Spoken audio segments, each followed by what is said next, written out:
and welcome to the second last episode of the Archipelagic Audio Club. I'm Sofia, and for today's podcast, I have with me writer, editor, and guest team member of the Motley Kolektif, Huiyi. Yay! Hello, I'm Huiyi. I'm very happy to be here in this podcast. Yes, and welcome to the podcast, Huiyi.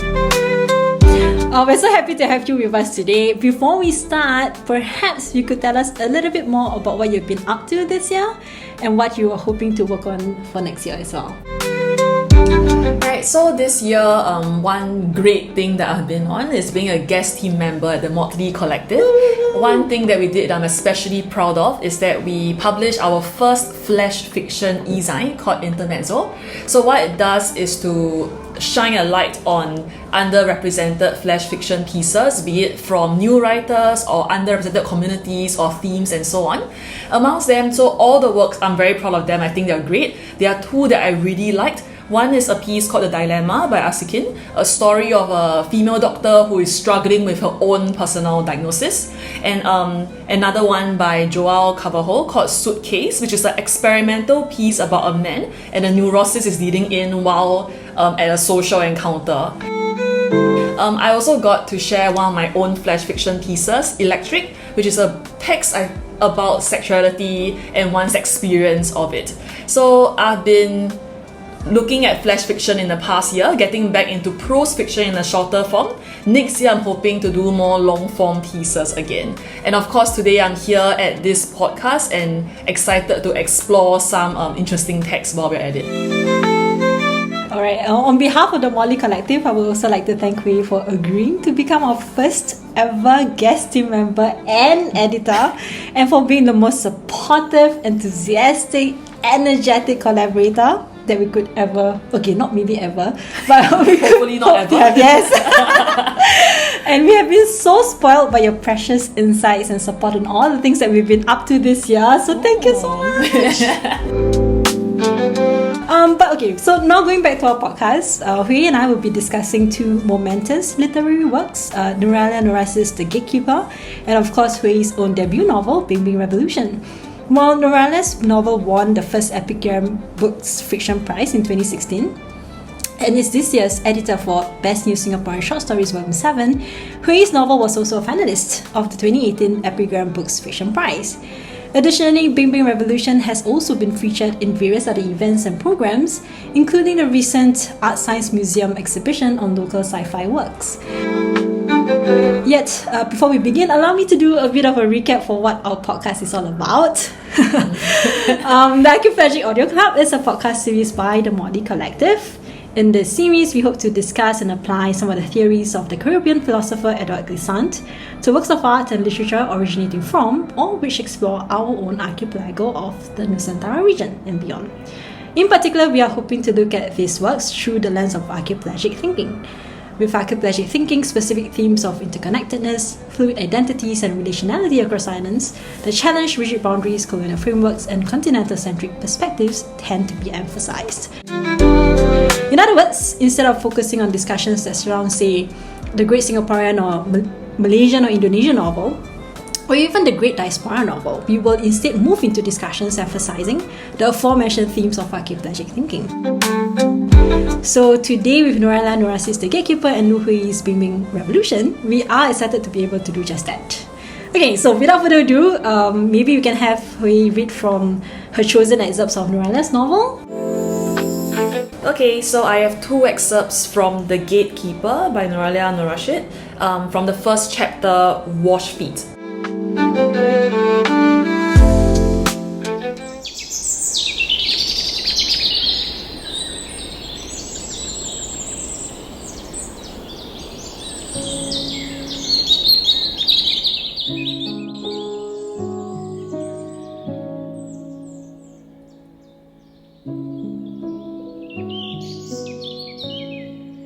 Ria clutched at her tender ear as she scooped water onto her feet. She rubbed the soles against her shins to get rid of the dirt and unfortunate specimens she had picked up earlier, muttering the entire time about Barani being a monster, a devil, a no-good busybody.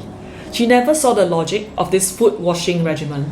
What difference did it make if she were to wash them only right before going to bed? All in one, no trouble. She was only going to get them dirty again anyway, when she had to go out later to get the chickens back into the coop beneath the house and to take in the laundry. Foot washing was a stupid rule someone had made up. Must be Barani, who was too lazy to sweep the house. One of those silly bits of nonsense that stated you could do something, but not something else, all for someone's benefit.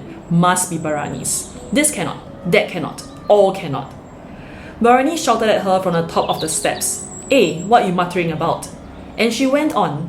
"Just now just come back to want to wash. Now suka take your time to wash. You think what? Time your mother make, is it?"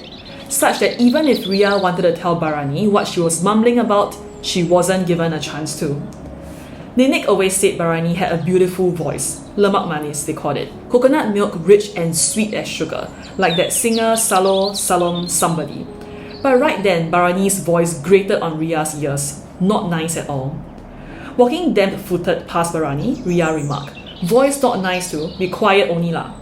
Barani fled into a new temper and hitching up her sarong with one hand, snapped her body around. "This child," she exclaimed, "so insolent already, come here," and gave chase.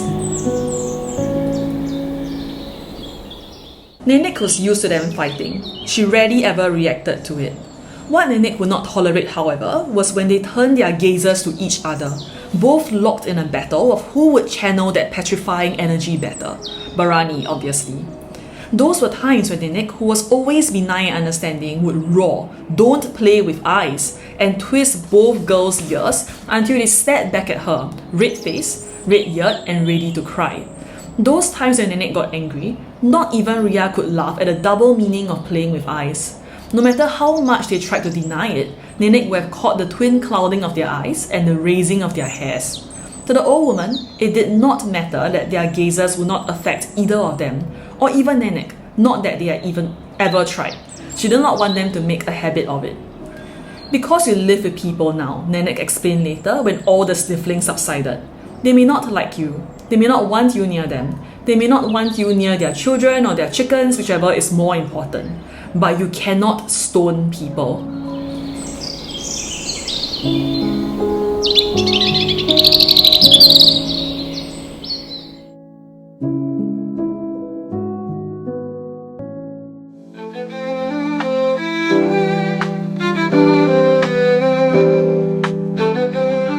Thank you, Huiyi, for the lovely excerpts from Nuraliah's novel. Perhaps we could start with a question about why you've chosen to read from this particular segment of the book. So I think this excerpt stood out to me. They come in at the very start of the book, and I think they are important in setting the scene and the world of the Gatekeeper. There are a few things that really stood out to me. The first is the very distinctive use of Singlish in their dialogue. Interesting because on one hand, it is the Singlish that I know and I also speak in my own life in my own Singapore. Yet at the same time, it seems to be a distinctive language for the kind of community that these girls are now living in that is in some way also very different.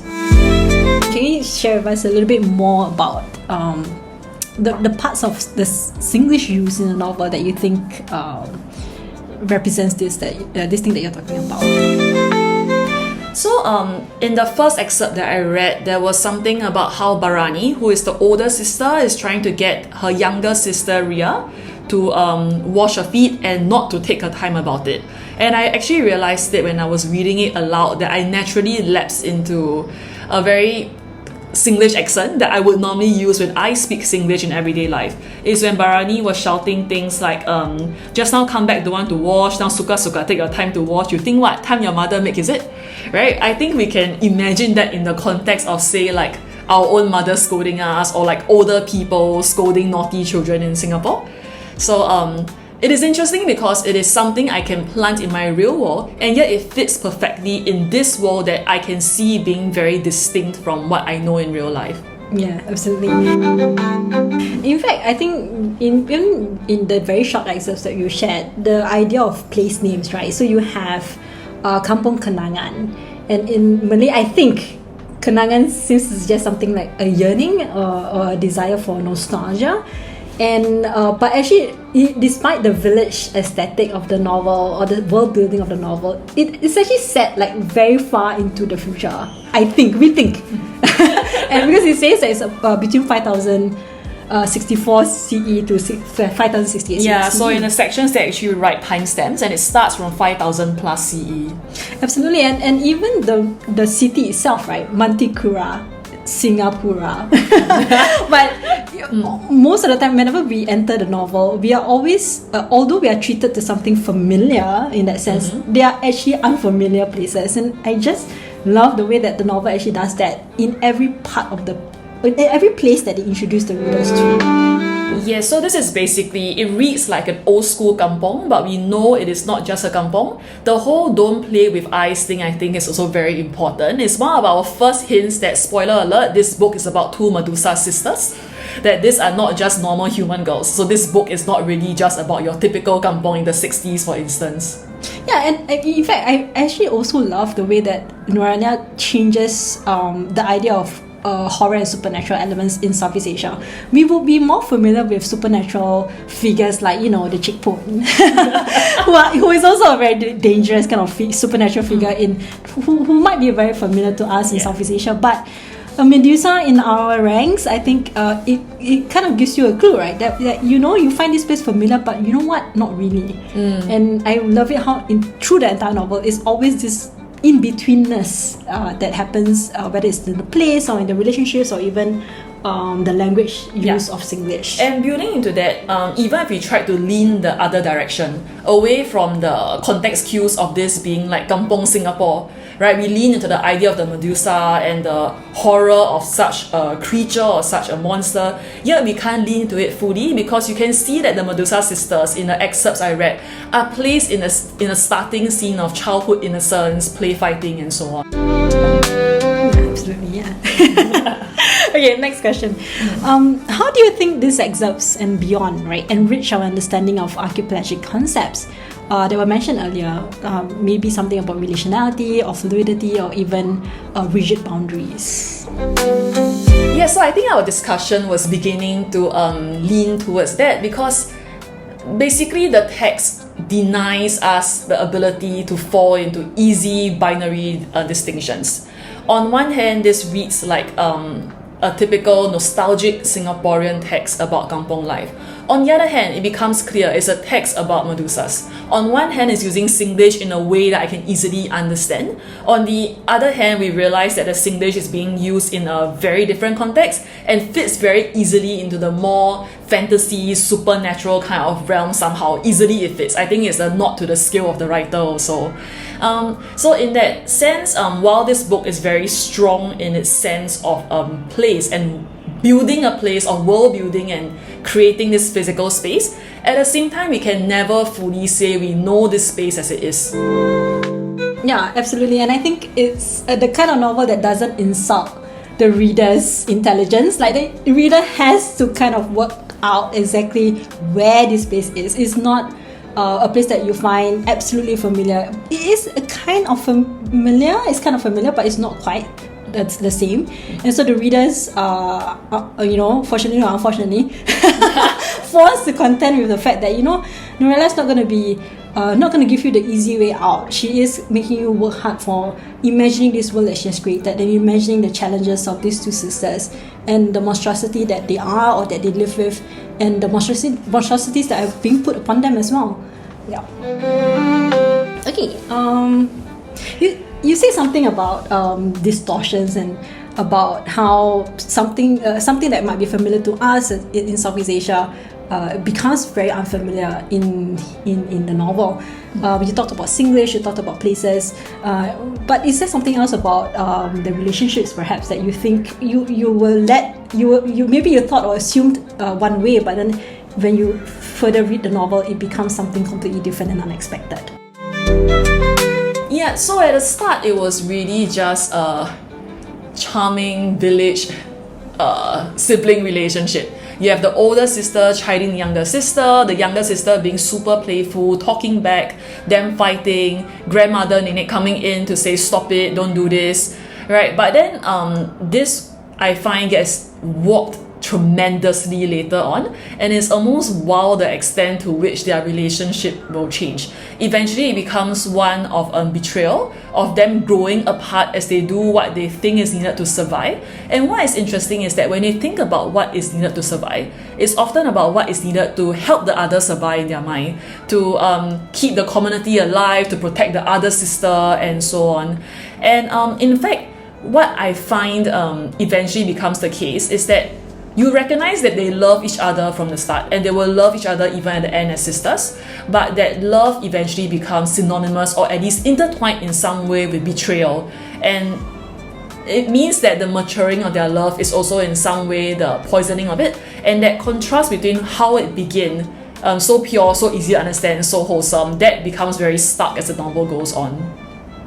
Yeah, absolutely. And I love it how you talked about the changes in the relationships, because when we talk about monstrosity, right? Monstrosities in this novel, sometimes don't you think that by the end of the novel you kind of get confused who is the monster here? In a sense, yes. And also what we actually have to be horrified about. Are we supposed to be horrified by the fact their Medusas can do all that Medusas do? Or are we horrified by how people treat each other, or how people force these girls to act against the world and against each other in certain ways also? Yeah, of course I'm talking specifically about the last scene where it's a little bit open-ended, but really is it as open-ended as we think it is? Because, spoiler alert, it kind of ends off with a little bit of a battle royale feel of Ria. Okay, I'm struggling because I don't know whether I should spoiler everyone. But it kind of ends off with a battle royale feel. Let's just say that. Yeah, let's go for it. Yeah,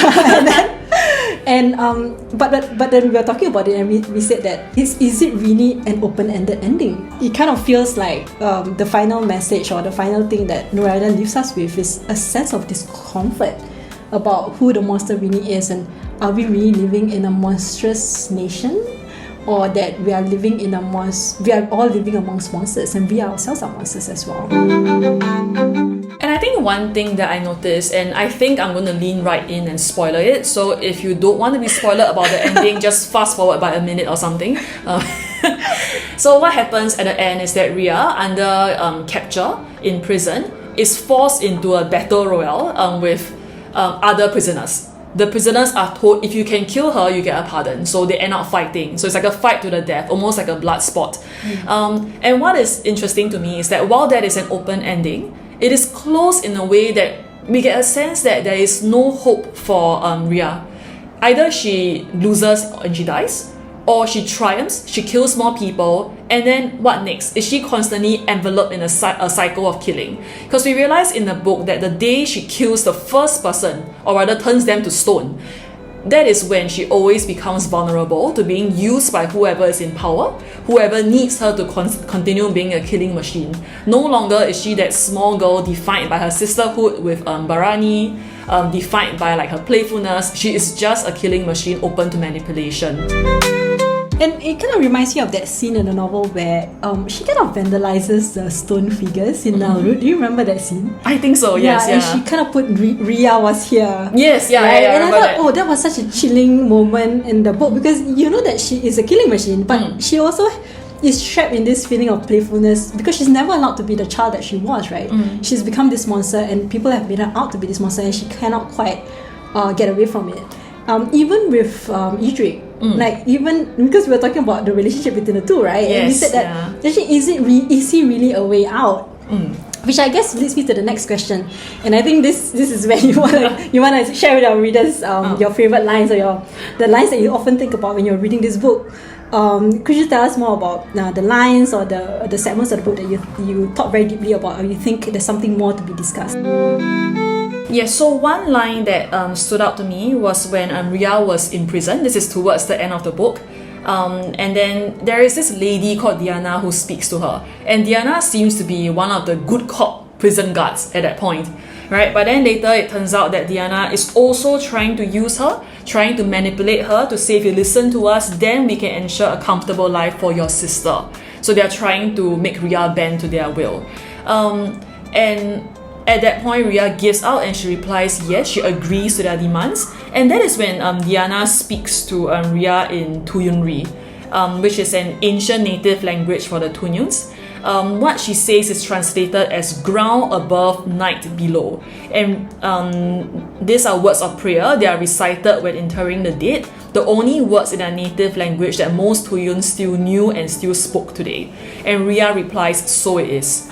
And this part really stands out to me because in a sense it's a traditional Tuyunri call and answer.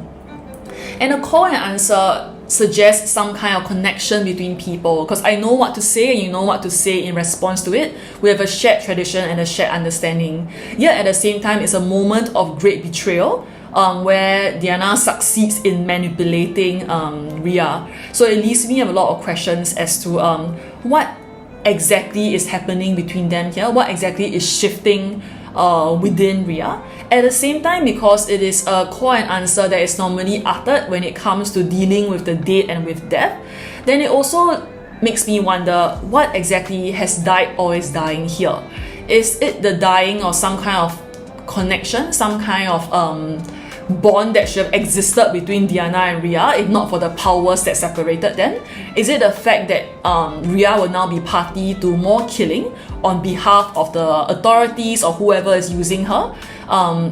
Or is it that something else has died within Ria as she becomes forced by the state to be more and more monster, less and less herself? I also like the part where the discussions of language, because you mentioned the Tuyuns and the Tuyunri language, right?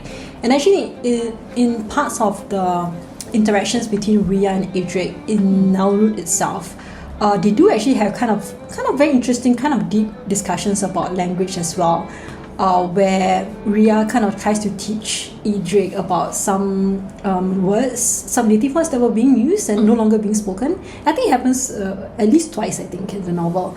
And actually this novel's use of language and I don't know, explorations of language and linguistic features in culture and in through time deserves a second look for sure. And I think also when we think about that, we realize that, and here I'm questioning my words, so I'm going to use it first, which is that one of the first humanizing influences on Ria is when she's young and a teacher comes to her house and teaches her how to read. Yeah. So her use of language to link up to the world is the thing that humanizes her, right? And allows her to connect to the world in maybe a more compassionate or more feeling way. We also realize even as she becomes the Medusa that the community of Naurut uses as the gatekeeper to keep outsiders out, she still keeps books in her home and reads them, right? And it's just interesting how language is seen and how language is used and relied on by the characters. But here I must caveat that I said I was questioning my words because I don't think humanizing is quite right, but that is a function of the book that makes us question what does monstrous even mean? Because if I don't believe that the Medusa itself is the monster in this book, but what people do to her is the monstrous thing, then it's hard for me to define the counterpart as being humanizing. Yeah, but so those are placeholder words that I'm using for now. No, absolutely, yeah, you're right. Saying that it humanizes Ria makes it not quite what it is, right? It's something else, isn't it, that's happening here. And it's actually quite complex. It's not so straightforward as we think it is. You also mentioned there was this other segment of the book that you were thinking about, that you still think about till today.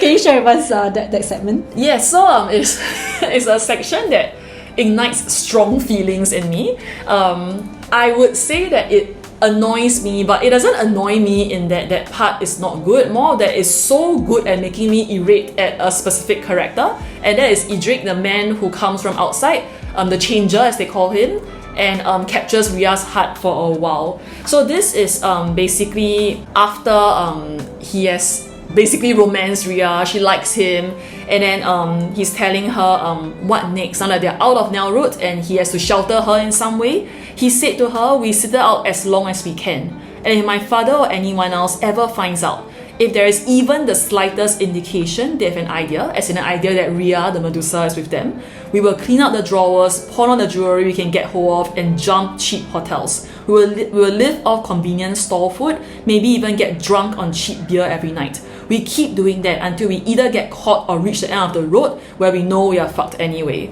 And this part, for a bit of context, is when the authorities are after Ria. They're like, we have to find the Medusa, she's a threat. right? And this is how Idrik romanticizes the kind of terrible situation of persecution that she's in, where her Nyaurut community has been uprooted in an attempt to find her, so she can't stay there anymore.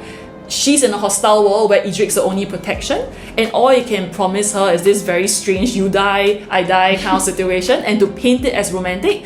I think it shows us how every time Idrik tries to frame Ria's world through his own lens, it tends to be often very self-absorbed and not to her interest, and that's something that tends to stand out and evoke very strong feelings of annoyance in me.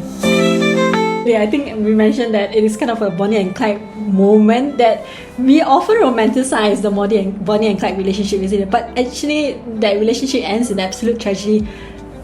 Particularly in this case for Ria, because she's the one who's really truly escaping from a world that she cannot escape from, nor the monstrous fate that she is born with, or that she is trying to escape but she can't, and nothing she does or her sister or even the community that she's in will ever be able to change. Okay, so the last question, Huiyi. Which thematic issue or character or plot development in the book do you think challenges an assumption that others might have about literary works in general or even in Southeast Asia? So I have two characters that stood out to me, especially in The Gatekeeper, that made me think a bit about literary tropes and works, especially in Southeast Asia. The first is more general, not just Southeast Asia specific, and it ties nicely to the quote that I was reading just now. Basically, it's Idrik himself. For a little bit of context, Idrik is a changer. So there's a part of him that is a monster, but largely he fits into the human world outside of Nyaurut. He accidentally finds his way into Ria's world, worms his way into Ria's heart, and when Ria is kicked out of her community because she's being hunted down, he is the one that brings her with him for a while and purports to protect her. So what is interesting about Idrik is that if you read his story, he is basically the hero's journey, right? That is, he is the tradition of the hero's journey. He is the man that comes from the outside world that he's not fully satisfied with, answers the hero's call to go into a whole new world, the strange world of Nyaurut, finds his place in it, comes back into the real world change. That is the journey he goes on, but at the same time, he is such a weak-minded hero. The real protagonist, if you think about it, is Ria, right? He is the one that takes her out, tries to colonize her world in a way, tries to frame her sufferings and her concerns through his own lens, ends up bringing her down with him as well. And at the same time, so actually there are two scenes that stand out to me that I want to talk about. The first thing is when he starts to get to know her, and he goes to the Nyaurut where she's acting as the gatekeeper, and he brings with him a camera. A DSLR. That's right, yeah, he brings a DSLR with him. And then when he's talking to her, he just casually takes a photo of her. And you must remember this Ria who is trying to keep people from entering and discovering Nyaurut. This is Ria, who is private, who is living through her tragedy of being a Medusa, who is forced to be a killer for her community. And this brazen man just comes in without fear of putting his own life at risk, and without any sensitivity to how she might feel, and he takes a photo of her. And it seems to me that in that moment, he is placing her within his lens, without thinking about her world through her lens. And what is interesting then is one of the last scenes when she's in his house and she ends up turning his father into stone. She basically wreaks havoc upon his world that he has brought her into, using what? Her Medusa eyes. So in that moment, she uses her lens to change his world instead. And in that sense, that subverts the whole trope of the hero's journey for Idrik. So that's the first character that I was kind of concerned with. The second character that I thought a lot about actually is Barani. And I think that when you read the book, it's easy to forget Barani because Ria is such a prominent figure, and the more prominent of the Medusa sisters. She's the one that is acting out as a kid. Then she is the one that makes the mistake of turning people to stone when they are young, so that Barani and Ria are forced to run away from their village home.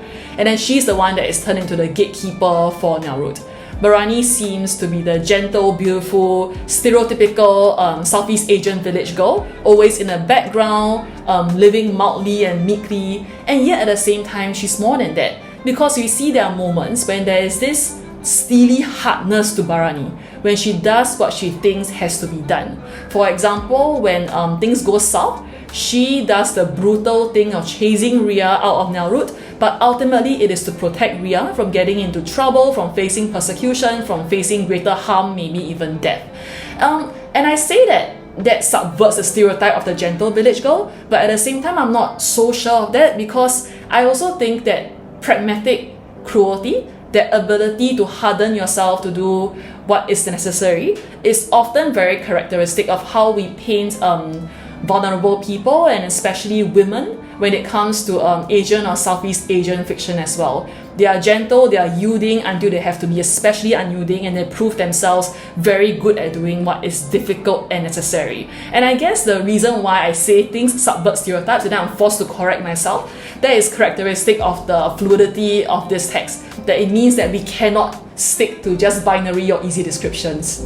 I do love the part where you talked about subversions, and even Ria herself as a character, I don't know if it's a subversion, but the way that she uses violence in the novel, I think it's a very interesting concept that we have to look at a bit more closer.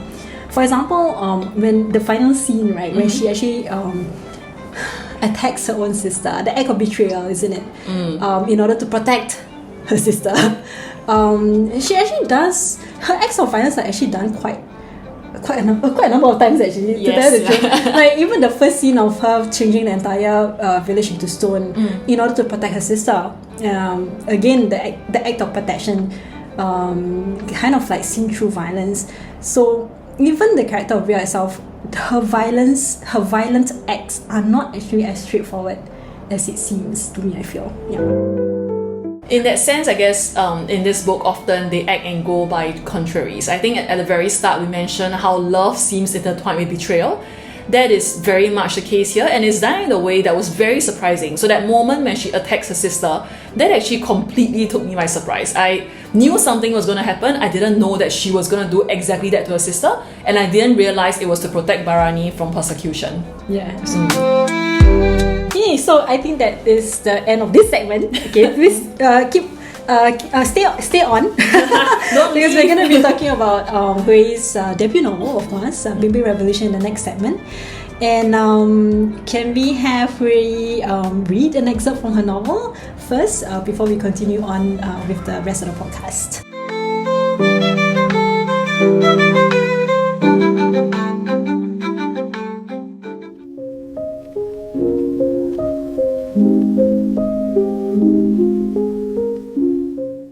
Beng Beng Revolution by Huiyi, i.e. me. At least let us go up and take our things, said mother very quietly. The lady looked at her with the vicious satisfaction of a bully who had gotten her way. What are you saying? She said with false incredulity, taunting and unkind. Nothing here is yours, auntie. This is state property, or weren't you listening? You should leave before they set the dogs on you. Mother's frown grew deeper and unhappier, and for a moment Beng thought she wouldn't back down. But she, like the rest of them, knew when they were well and truly beaten. After an obvious internal struggle, she turned tail and began to walk away. The family followed suit. The pain and humiliation of having to give up their home without so much of explanation or any form of recompense was so bitter as to be almost intolerable. Beng didn't look back or up or around, just forward, using every shred of his self-control to seem as though he didn't care. As long as the guards could see their retreating figures, he was determined that they should not see his grief. The fixity of his stare was why it took a while for Beng to really look at mother's face. When he did, he was appalled to find that mother, of all people, was weeping. Mother was the kind of person whom very few things could ruffle. The ugliness of her blotchy, tear-stained face left him with a dull ache and an unfocused, impotent rage. She caught him looking and hastily ran a hand over her streaming eyes. They didn't talk or anything. Beng suspected they would never talk about it. But that was the only time in the Steam revival that mother would cry. He never saw her in tears again.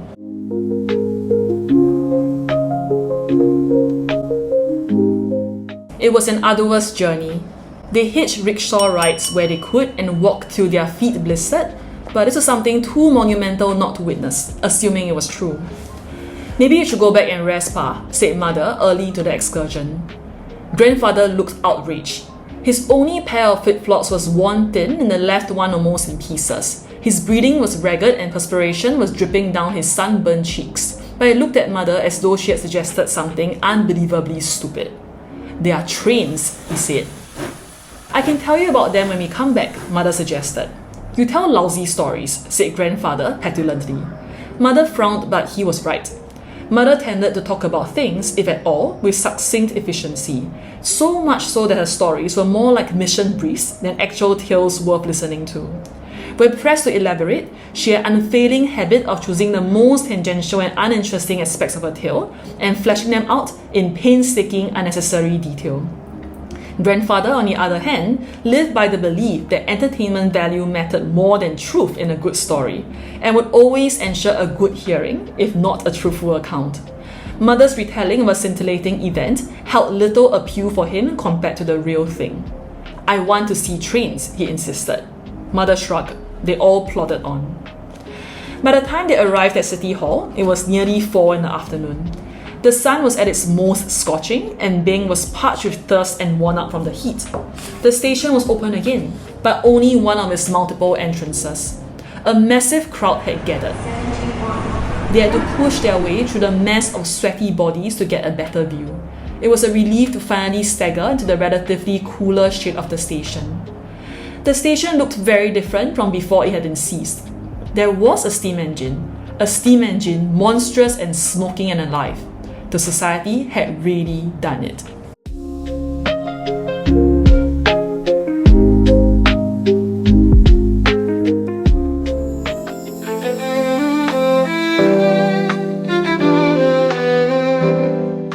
Okay, so let's start with why do you choose this excerpt? So the excerpt I chose about the mother at the point where their house was taken from them and she accepts that their house is lost and are now homeless. I enjoyed writing it a lot because I was trying to capture the mother's character and how she was dealing with grief in her own way. That her sentiment of grief is very deep, is very piercing, but yet there's a lot of self-denial, and that's why her crying was so powerful to Beng, who witnesses it and is surprised by it because she never cries normally and she will never cry again after that. I think also to me it is very typical of how I see older people in my community behave, especially what we call the Merdeka generation here in Singapore. Basically our seniors, the generation right before me, who have often had to deal with the world changing in many ways that are alienating or discomforting or difficult for them, and yet how they deal with hardship with so much self-denial and in such a stoic manner. It doesn't mean that their grief or their suffering is any less, but they have learned to try and survive it in a certain kind of way. So I was trying to capture that kind of nuance. And Mother's character is really very interesting because after this part, I think, and I might be wrong because I'm not the writer obviously, so correct me if I'm wrong, she has this affair, right, with Daryl. Yes. And she becomes a different character, I feel, from the earlier part of the novel before this scene, where she's taking her fate in her own hands, she's taking control, and yet at the same time she's unwilling to kind of like, you know, remove the burdens of her life because she knows that these are also important to her, but she has to survive, and the survival mindset kind of takes over. What is that part of that character development for Mother? I think you're spot on about that, and I think that when I write female characters, I tend to like to intermingle oppression and aggression. So she doesn't leave the family, she doesn't just abandon her suffering and try to start anew, maybe depend on Daryl entirely, who's her boss. She still goes home, she still like provides for the family, but yet she goes out there and betrays her quiet husband, her more low-profile husband who is not so good at earning money, and goes ahead to have an affair with a man outside. Yes, so I think that's the kind of character or reaction that I wanted to portray the mother as having to what's happened to her. This is, I guess, is more related to the first excerpt that you read, right? So for the second excerpt, I think it's related to the second question. So I'm going to ask the second question first. Yeah. If I were to ask you to describe one thing from the novel that helps readers with ideas about archipelagic thinking, which would it be? Right, and I think that actually ties super nicely into the second segment I read about how they went to witness the first steam engine that was built. Because essentially the premise of my story is that this is a world that has lost its modern energy sources. No more oil, no more gas. How do they survive? And the minute the society is able to harness steam to their advantage, to create the first steam engine, that is when they are able to take over political power of that world. So in that sense, the steam engine is what allows us to power the new world and break away from the old world. Yet at the same time, where is that steam engine found? What is the station? City Hall station, the MRT station that we all know. So in that sense, it is a break from the old that is very much still anchored to the old, and I think that is the kind of relational dynamic that I was trying to capture when I integrated slightly steampunk influences into my text.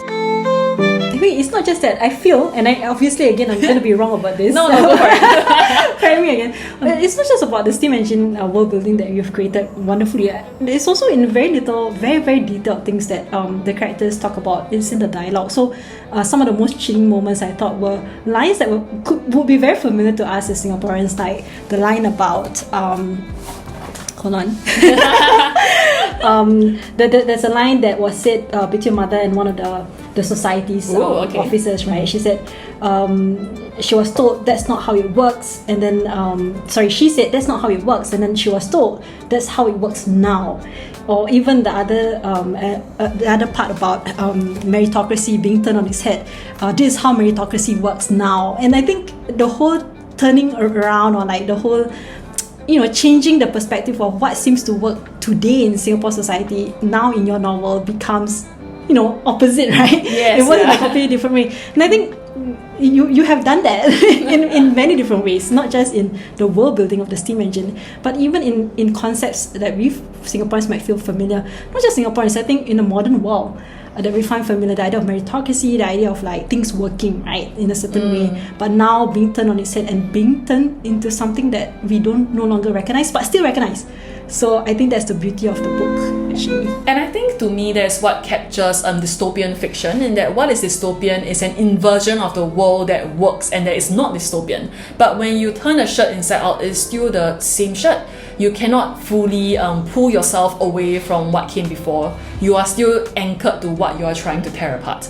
Yeah, and I would also say that that's how archipelagic fiction works as well. It kind of takes something that is familiar and then turning on its head, and so the readers or even the writer themselves, they kind of look at the world in different ways, in different eyes, through different lenses, but yet still questioning what is it that really does happen in reality or in the current world that we live in. Okay, so sorry. I kind of went off on a tangent, but the next question I think I wanted to ask, if I were to ask you which part of the novel do you hope your readers can think more deeply about, which part would that be? So for me, actually, it is the human relationships in the book.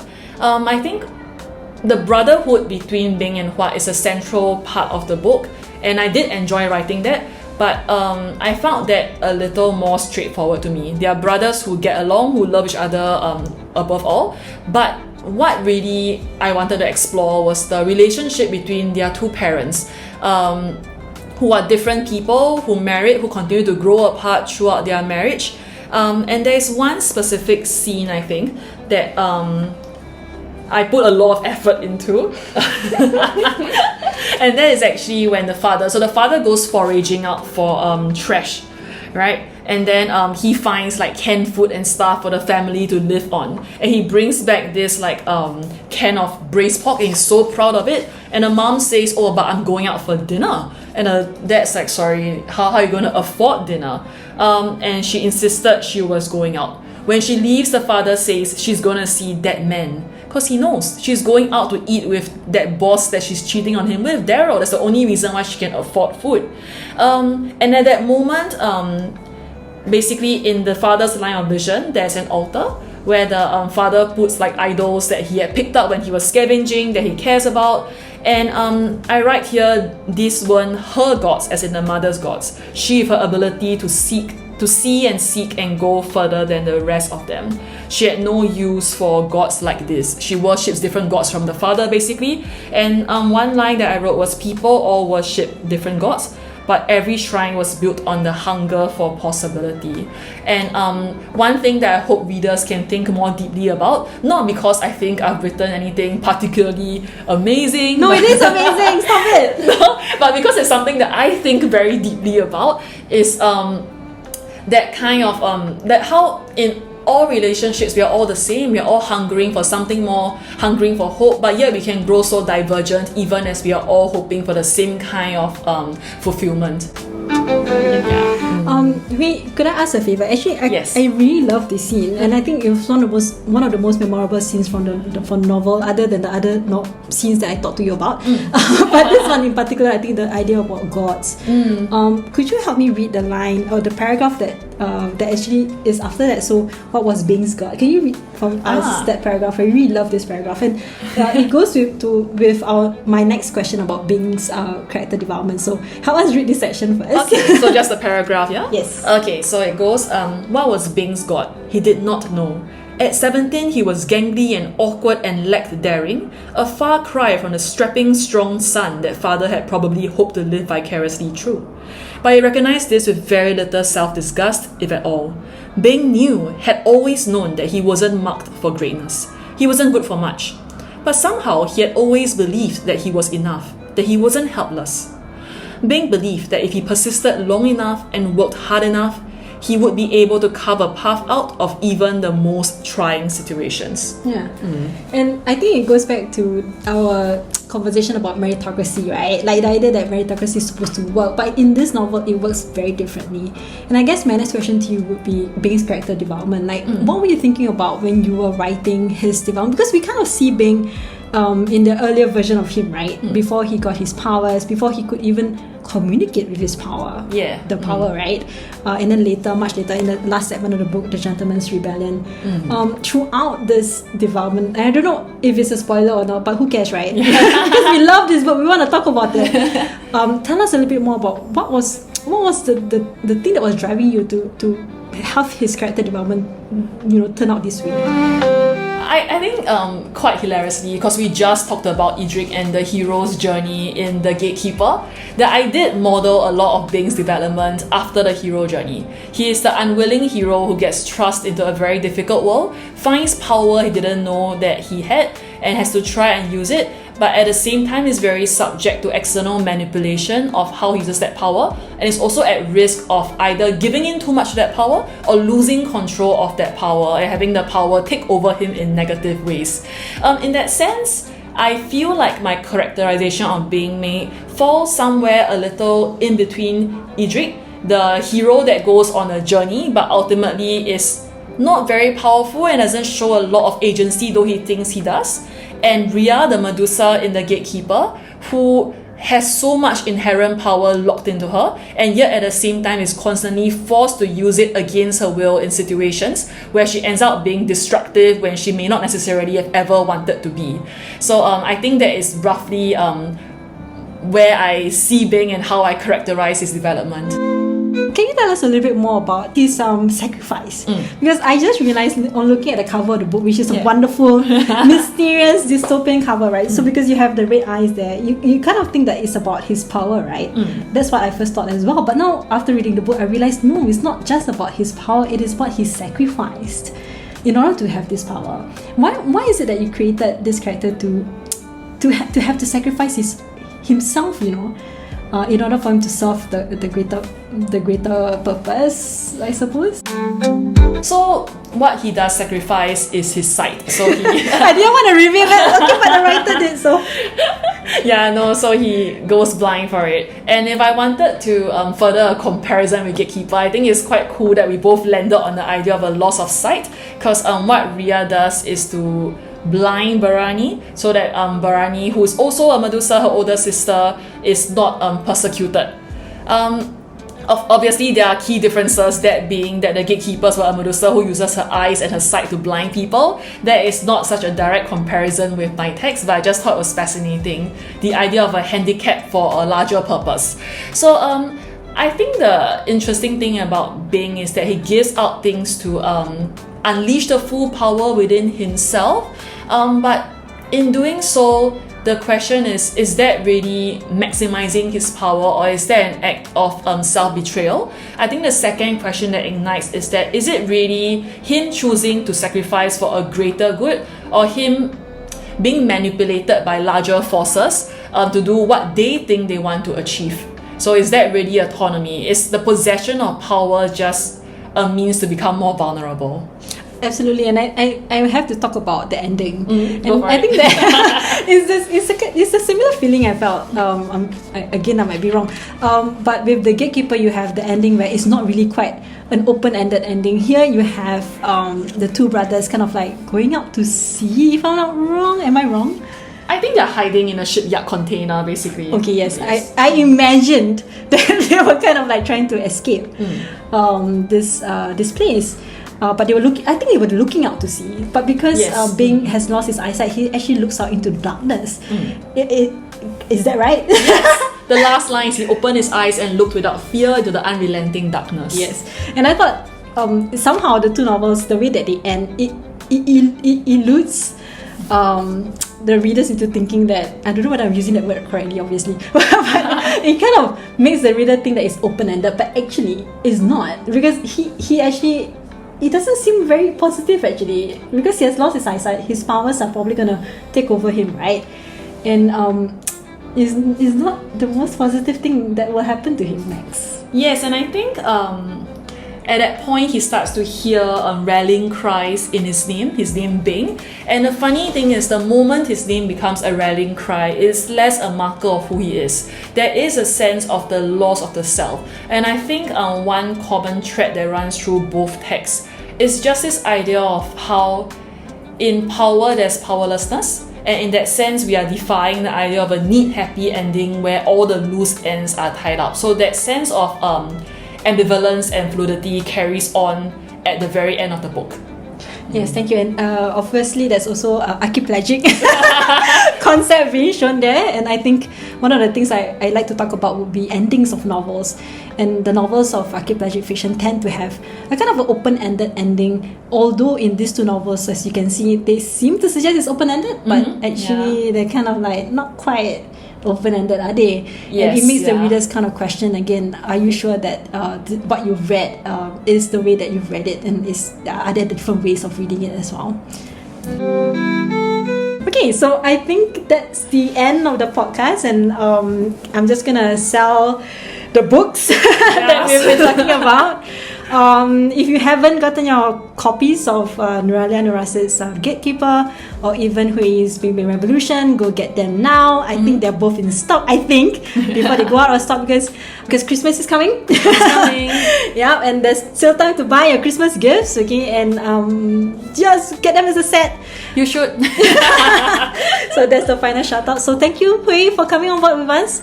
Not just for this series, but the entire year of programs with the Motley Kolektif. We wish you all the best in your future writing work and more. And Happy New Year, everyone. Happy New Year. And a Merry Christmas to those who celebrated. Thank you.